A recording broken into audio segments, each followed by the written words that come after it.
नमस्कार मित्रों, एक नए वीडियो के साथ मैं प्रोफेसर सीपी भसीन आपके सामने हाजिर हूं। फ्रेंड्स, एक बात कहना चाहूंगा, आप इसको धर्म से भी जोड़ सकते हैं, दर्शन से भी जोड़ सकते हैं, लेकिन जीवन का परम सत्य है, यह मैं आपको पहले ही कह दूं। जब हम इस दुनिया में आए हैं, हमें वापस जाना है।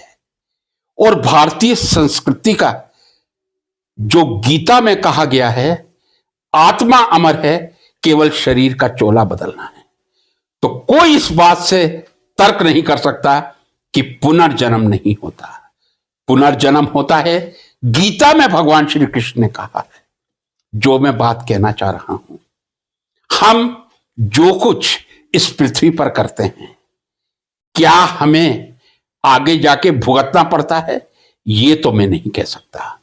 लेकिन कुछ ऐसे तथ्य आज रामायण और श्री कृष्ण की जिंदगी से उठा के आपके सामने रख रहा हूं, शायद आपको भी मेरी बात पे विश्वास हो जाए। यदि हमने इस जीवन में किसी का 10 रुपया गलत लिया है, 1 रुपया गलत लिया है, 10 पैसा गलत लिया है, हमें अगले जन्म में आकर चुकाना पड़ेगा। मित्रों, मैं साइंस का विद्यार्थी हूं, रसायन शास्त्र का विद्यार्थी हूं, दावे के साथ कह रहा हूं, यदि आपने किसी का 10 पैसा भी रख लिया, 1 रुपया भी रख लिया, 10 रुपया तो बहुत बड़ी चीज हो गई, आपको चुकाने तो आना पड़ेगा। अब मैं उदाहरण लेना चाहूंगा। सबसे पहले त्रेता युग में जब भगवान श्री राम आए थे, अच्छी बात कहने जा रहा हूं, वीडियो कैसा बनता है कैसा नहीं बनता इसकी मैं चिंता नहीं करता, अपनी बात को जनता तक पहुंचाने का प्रयास करता हूं। जब राज सिंहासन की तैयारियां जोरों पर थी,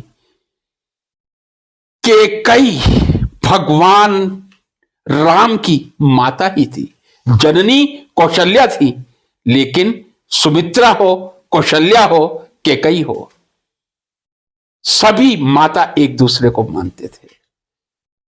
जितनी कौशल्या प्रसन्न थी, उनसे ज्यादा कैकेयी राम के राज सिंहासन ग्रहण करने से प्रसन्न थी, क्योंकि जो योद्धा मैं आपको बता रहा हूं कैकेयी थी, राजा दशरथ की जितनी प्रिय कैकेयी थी, कोई रानी नहीं थी।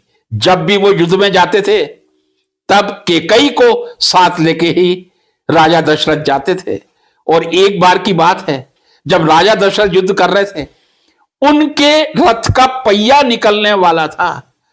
जब कैकेयी ने देखा, अरे महाराज के रथ का पहिया निकलेगा, तब तो हार निश्चित है।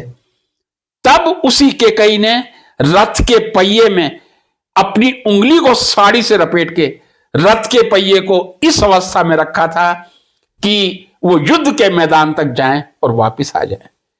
वही कैकेयी जो दशरथ की सबसे प्रिय थी, और राजा दशरथ की यह इच्छा थी कि अब मैं राज सिंहासन राम को देकर वनवास की तरफ चल दूं। लेकिन उस समय मति भ्रमित हुई थी। कैकेयी की हुई थी। किसने की थी? कैकेयी की मंथरा ने। और मंथरा ने कैकेयी को क्या कहा? हे मंथरा, क्या तेरी आंखें बंद हो गई हैं? तेरा सुंदर पुत्र भरत राज सिंहासन पर नहीं बैठ सकता? राम में ऐसी कौन सी खूबी है? क्योंकि जब मति भ्रमित हो जाती है, तब अच्छे और बुरे का विवेक नहीं बचता। तब कैकेयी की मति भ्रमित हुई थी। और यही नहीं, एक बात और कही थी दासी ने, मंथरा ने, कि 14 वर्ष का वनवास राम का मानना। कैकेयी ने पूछ लिया था कि हे मंथरा, तू 14 वर्ष के वनवास क्यों कह रही है? 5 साल का दे दे, 10 साल का दे दे, 14 वर्ष कुछ ज्यादा नहीं हो जाएगा? तब मंथरा ने कहा था, मेरी बहन कैकेयी, यदि 14 वर्ष तक भरत इस राज सिंहासन पर बैठेंगे, 14 वर्ष ऐसे हैं, 14 वर्ष यदि उन्होंने पूरे करिए, राज सिंहासन से उनको कोई नहीं हटा पाएगा। इसलिए भगवान राम को 14 वर्ष का वनवास मिला था, क्योंकि मंथरा ने कैकेयी को 14 वर्ष का सुझाव दिया था। अब जब भगवान राम निकल पड़ते हैं जंगल की तरफ सीता और लक्ष्मण के साथ, कौशल्या का रो रो के हाल बुरा होता है। तड़पती है कौशल्या, राम मैं तेरे बिना जीवित कैसे रहूंगी। बहुत दुखी थी कौशल्या। भगवान थे राम तो, और वचन के पक्के, रघुकुल रीत सदा चली आई, प्राण जाए पर वचन ना जाए। तब भगवान राम कौशल्या को कहते हैं, मां कौशल्या धैर्य रख, ये जो तेरे 14 वर्ष हैं मैं तेरे को वापस जरूर करूंगा। ये रघुवंशी राम का मां को दिया हुआ वचन है। अब आप देखिए जरा, जो बात मैंने आपसे शुरू में कही थी, पुनर्जन्म होता है या नहीं होता है, अगला जन्म, अगला युग में लेके दूं, त्रेता के बाद द्वापर आता है, भगवान श्री कृष्ण जन्म लेते हैं। अरे जन्म भगवान श्री कृष्ण ने मथुरा में लिया था, जानकी और वासुदेव के पुत्र थे ना, जेल में लिया था, जानकी वासुदेव के पुत्र थे। लेकिन उसी रात वहां गोकुल की धरती पर पहुंच गए थे, ताकि कंस जैसे हत्यारे से उनको बचाया जा सके। क्या आपने कभी सोचा है, भगवान श्री कृष्ण गोकुल में जिस यशोदा नंद बाबा के पास रहे थे, उनसे उनका क्या रिश्ता था?